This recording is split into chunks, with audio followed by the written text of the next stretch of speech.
bienvenue dans cette nouvelle vidéo. Je vous retrouve aujourd'hui, comme vous l'aurez vu dans le titre, pour un petit update sur consommation. Il y a un petit peu moins d'un an, je vous ai fait une vidéo, il y a à peu près 9-10 mois je crois, quelque chose comme ça, sur mes objectifs pour diminuer ma surconsommation. Et aujourd'hui on se retrouve un peu pour un update. Qu'est-ce que j'ai réussi à mettre en place, qu'est-ce que je n'ai pas réussi à mettre en place, quelles sont les choses que j'aimerais mettre en place, changer, etc. etc. Donc un petit update, une petite vidéo blabla. J'espère que ça vous plaira et on va commencer tout de suite. On va commencer avec le premier point. Je vous en avais parlé dans ma vidéo il y a à peu près 10 mois de ça, que je voulais mettre en place une garde-robe capsule pour essayer d'acheter moins facilement des vêtements. Je l'ai fait, j'ai mis en place ma garde-robe capsule, que je vous ai parlé d'ailleurs dans une vidéo. Si jamais ça vous intéresse, je vous la mets en barre d'informations. C'est une vidéo où je décryptais un peu mon dressing. Donc quels sont mes vêtements de ma garde-robe capsule, quelles sont mes pièces fortes, comment j'arrive à organiser tout ça, etc. Et au final j'ai super bien réussi à ne pas trop acheter de vêtements. J'ai quand même dû acheter des vêtements, mais pour moi ça rentre absolument pas dans la catégorie de la surconsommation, puisque je n'avais plus de vêtements d'été à ma taille. En fait, tous ceux que j'avais étaient déjà trop petites, soit je les avais donc déjà donnés, soit déjà vendus, et donc je n'avais plus de vêtements pour tenir l'été. Donc j'ai acheté pas mal de petites robes parce que c'est ce que je porte quand même le plus souvent l'été. Et j'avais acheté également des sous-vêtements parce que les miens étaient dans un état catastrophique. Donc il a fallu que je les jette tous parce qu'ils étaient soit troués, soit il y avait plus de baleines, etc. Donc ça je le compte absolument pas dans la surconsommation, parce que pour mes sous-vêtements j'ai vraiment attendu qu'ils soient extrêmement abîmés, comme mes chaussettes, mes soutiens-gorge, mes culottes, pour pouvoir les remplacer. Et les robes d'été, sachant que je n'en avais plus et que c'est ce que je porte le plus l'été pour pouvoir survivre à la chaleur, je le compte pas non plus dans la surconsommation. D'autant plus que quand j'ai fait ce fameux panier, que je vous ai fait un haul d'ailleurs si ça vous intéresse sur ma chaîne, il y avait vraiment énormément de pièces. J'ai mis plusieurs temps en fait avant de le valider, tout simplement parce que je voulais être sûre de mes achats.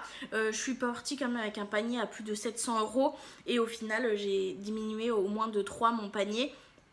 J'ai vraiment gardé, comme je vous avais parlé dans la première vidéo, que des coupes qui me conviennent, col V, avec une petite manche cintrée à la taille pour tout ce qui est robe, etc. J'ai vraiment favorisé en fait toutes ces coupes qui je sais me vont bien, avec des tissus et des couleurs que je sais que je peux assortir avec ce que j'ai déjà à la maison, etc. Donc ça je suis plutôt contente. Au niveau des vêtements, en règle générale, vraiment la garde-robe capsule m'a énormément aidée. Même s'il est vrai que j'ai dû racheter des vêtements parce que mes vêtements de l'été dernier ne m'allaient plus. Mais en vrai, j'ai pas surconsommé. C'est-à-dire que par exemple, je suis allée à la mode à votre taille, j'ai acheté une robe parce qu'elle me faisait tarpin envie, tarpin plaisir. C'est un plaisir qui est temporaire, mais avant quand j'y allais j'étais capable de claquer 300-400 €, et là j'ai vraiment juste acheté ma petite robe parce qu'elle me faisait de l'œil, ça m'a fait beaucoup plaisir. Mais j'essaye, que ça soit sur les sites internet ou même quand je vais en magasin, d'essayer de moins consommer niveau vêtements. Et franchement je pense que je suis sur la bonne pente, parce que j'ai des choses dans ma wishlist vêtements, mais c'est les mêmes depuis plusieurs mois, et en fait j'attends de voir si j'en ai vraiment envie encore dans quelques mois, ou est-ce que je vais vraiment en avoir besoin, etc. Donc franchement de ce côté là je trouve que je suis vraiment plutôt pas mal. Je suis clairement pas minimaliste, ça c'est sûr. J'ai beaucoup de vêtements pour certains, j'en ai vraiment pas beaucoup pour d'autres. Pour moi j'en ai une quantité plutôt correcte, très honnêtement. J'en ai quand même beaucoup parce que je me change tous les jours, etc. Et que dans la journée il est possible que je me change 2 fois, parce qu'il y a des tenues où je suis très à l'aise de les porter à la maison et un petit peu moins à l'aise pour porter dedans. Donc des fois j'ai 2 tenues par jour, mais en soi je trouve que c'est plus que correct et que j'ai plus qu'atteint mon objectif. J'ai réussi à mettre en place ma garde-robe capsule et j'ai réussi à vraiment bien diminuer mes achats de vêtements. J'achète plus un vêtement parce qu'il me plaît ou parce que j'ai envie de me faire plaisir, j'achète un vêtement parce que j'en ai besoin, et ça c'est vraiment super cool.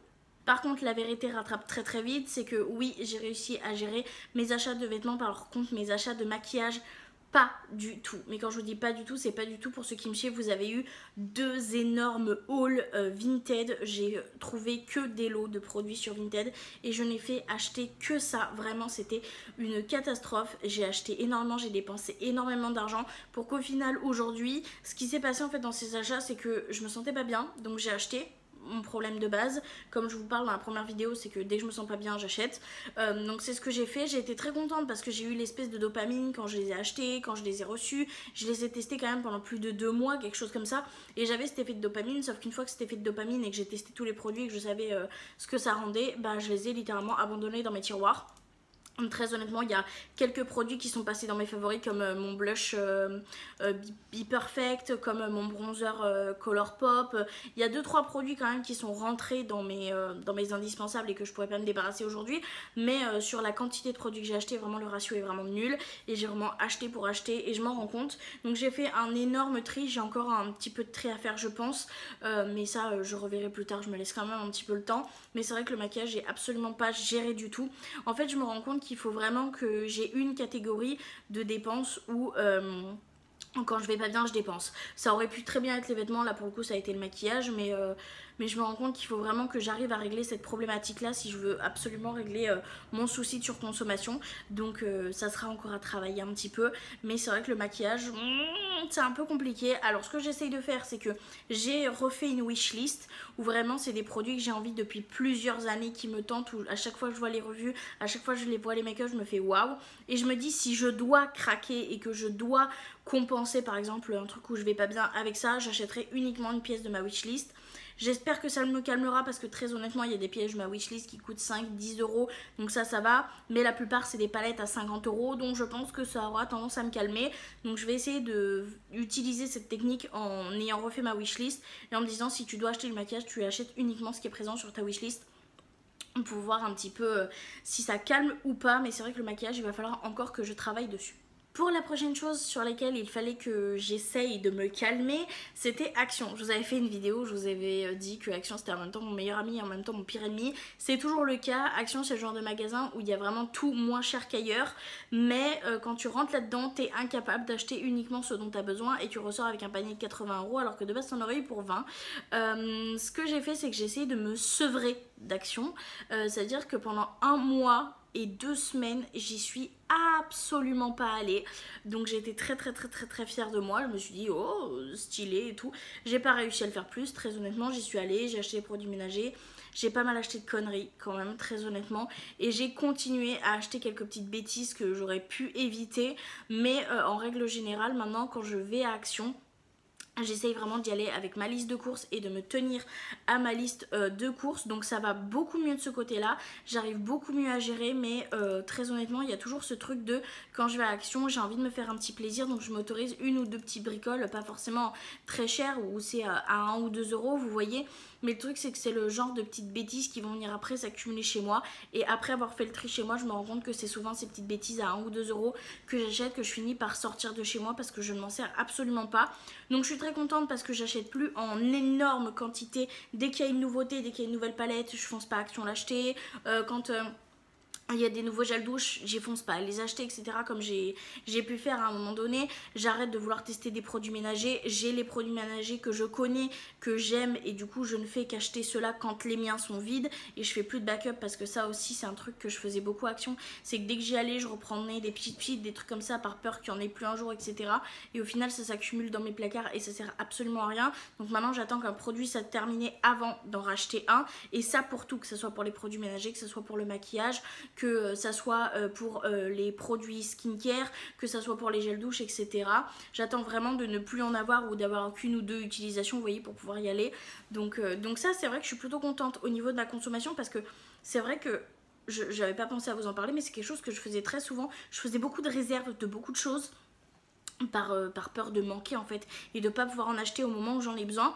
Et au final je me rends compte que je préfère y aller quand il me manque un truc et me dire ah bah là j'ai plus de crème, je peux aller m'en acheter une et puis je peux prendre le temps de choisir ma crème.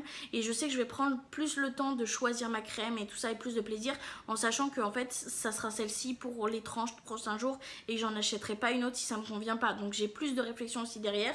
Donc ça c'est un truc que j'ai appris à faire et qui franchement me fait beaucoup de bien au moral. Vraiment d'attendre que le produit soit terminé pour en racheter un, ça c'est plutôt cool.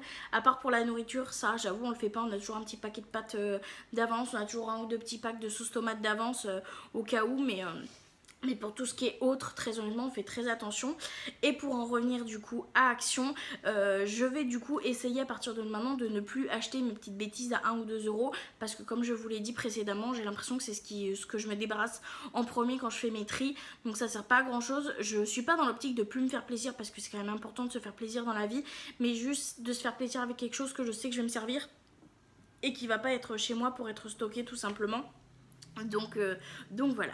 Dans cette vidéo, j'ai également envie de vous parler de Vinted. Je vous en avais pas parlé dans la première vidéo, mais là j'en ressens vraiment le besoin parce que j'ai réinstallé Vinted il y a quelques temps de ça, parce que je voulais acheter un truc en seconde main et je l'ai laissé sur mon téléphone, et très honnêtement je me rends compte à quel point Vinted c'est mon pire ennemi, parce qu'à chaque fois que j'ai Vinted chez moi, vraiment je n'arrive pas à gérer. C'est-à-dire que dès que c'est dans mon téléphone, eh ben, je vais passer des heures et des heures et des heures à chercher plein de choses sur Vinted, et je vais avoir le truc de oh mais c'est une super bonne affaire, il faut absolument que je l'achète.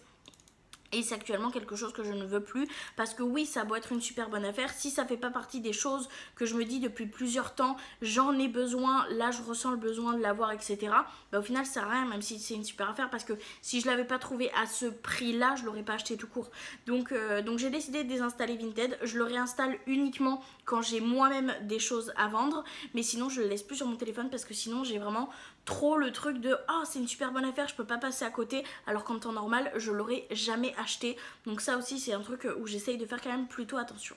Et pour terminer cette petite vidéo qui sera quand même un petit peu courte, eh ben, j'aimerais conclure tout simplement en me disant que oui, au niveau de ma surconsommation, ça a évolué. J'ai réussi à mettre pas mal de choses en place. Je suis plutôt fière de moi, très honnêtement, parce que je pensais pas, en étant une acheteuse compulsive, réussir à mettre autant de choses en place en si peu de temps, sachant que j'avais déjà fait énormément de travail sur moi pendant plus d'1 an et demi avant. Je vous invite à aller revoir la fameuse vidéo si jamais ça vous dit. Mais je suis très contente de moi, j'ai quand même vraiment réussi à diminuer mes achats de vêtements, et ça c'est vraiment le pôle où je suis le plus fière de moi. J'ai encore une fois réussi à faire du tri dans ce que je possédais, etc. Et ça fait vraiment du bien aussi, et ça te permet en fait de te rendre compte à quel point des fois tu achètes des choses futiles que tu te sers jamais. Donc ça aide aussi, ça calme un peu les esprits aussi, je vais pas vous mentir. Donc je suis vraiment plutôt fière de moi. Le seul point où je suis vraiment pas fière de moi, ça a été mon big craquage maquillage. Mais je me dis que, écoutez, faut faire des erreurs pour apprendre. Donc j'espère que j'apprendrai correctement cette fois-ci.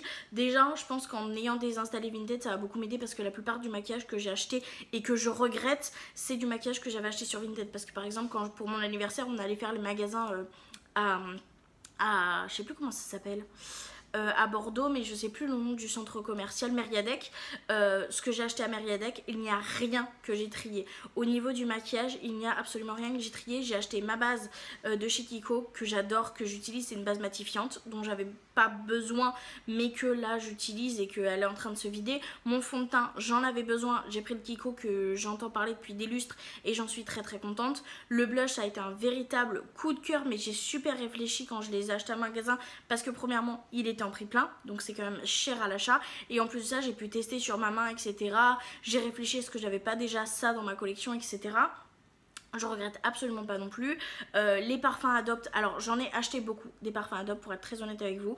Je pense que ce craquage là n'aurait pas été aurait pu être évité, parce que c'est vrai que j'aime énormément mon Sublimissime et que c'est une gamme que je pourrais porter tous les jours, mais c'est vrai qu'il y a des moments où j'ai envie d'avoir une autre odeur, mais j'en ai peut-être trop acheté. Mais ça je me dis c'est pas grave, j'ai mon stock, je vais les finir, et une fois qu'ils seront terminés, et ben j'essaierai d'en racheter, mais si j'en ai besoin, c'est à dire que tant qu'ils sont pas tous terminés, par exemple comme les 3 que j'avais, tant que les 3 étaient pas terminés, j'en ai pas racheté d'autres, et je vais faire pareil. Là je sais que j'ai un stock pour un moment, mais pour la prochaine fois, encore une fois, je saurai que je reprendrai mon Sublimissime, et je m'autorise à avoir 3 parfums différents. Mon Sublimissime, un peu plus sucré et un peu plus floral, parce que c'est ce que je préfère porter. À l'heure actuelle, j'ai 3 parfums floraux, 3 parfums sucrés et 3 parfums qui sont un peu plus glamour, un peu comme le Sublimissime, vous voyez. Mais le but c'est vraiment d'en avoir un de chaque et plus 3 de chaque. Mais écoutez, ça m'a fait plaisir sur le moment, c'était pour mon anniversaire, ça m'a fait kiffer, mais je sais que pour la prochaine fois, j'ai testé pas mal d'odeurs. Maintenant que j'ai testé les odeurs, je sais quelles sont mes préférées, et je rachèterai uniquement mes préférées.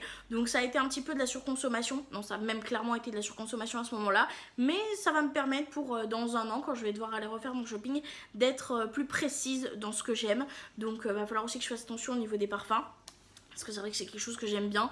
Mais pourquoi pas la prochaine fois peut-être prendre des plus grosses bouteilles, parce que là j'ai pris des petites bouteilles comme le Sublimissime en rond, et c'est vrai que j'ai plus tendance à me dire ouais mais je vais les finir vite, alors que si je prends une grosse, ça va me durer plus longtemps, et je pense que du coup j'aurai plus de mal à en acheter plusieurs. Donc ça c'est des petites techniques aussi que je vais mettre en place pour éviter d'acheter trop, mais dans tous les cas j'ai le temps de voir ça, de réfléchir à ça, parce qu'il faut déjà que je finisse tout ce que j'ai terminé. Donc voilà pour la petite vidéo. En conclusion, je suis plutôt fière de moi. J'ai encore pas mal d'efforts à faire, mais bon, on ne sort pas de l'achat compulsif et de la surconsommation comme ça du jour au lendemain. Je fais énormément d'efforts et je suis très fière de moi. J'ai très hâte en fait de me dire que peut-être dans plusieurs années, j'aurai réussi à trouver un équilibre sans trop devoir me bagarrer vers moi-même. N'hésitez pas à vous me dire en commentaire où est-ce que vous en êtes dans la surconsommation, dans vos achats compulsifs. Est-ce que vous arrivez à gérer? Quels sont vos points faibles? Moi par exemple, mon point faible c'est clairement Action et le maquillage. Mais n'hésitez pas à me dire ça en commentaire, ça peut être cool qu'on puisse en débattre en commentaire ou même se soutenir en commentaire. Parce que je sais qu'il y en a beaucoup qui viennent de rentrer dans cet éra un peu de j'essaye de moins consommer, j'essaye d'être moins dans la surconsommation, etc. Donc n'hésitez pas à me dire ce que vous en pensez vous en commentaire. Je serais très contente d'en débattre avec vous. Donc voilà pour cette petite vidéo blabla, je suis désolée, elle n'était pas trop structurée mais c'est toujours comme ça, je vous parle à cœur ouvert. Donc j'espère que ça vous aura plu. En tout cas moi j'ai été trop contente de faire ce petit point avec vous et je vous fais du coup de très gros bisous et je vous dis à très bientôt dans une prochaine vidéo. Bye.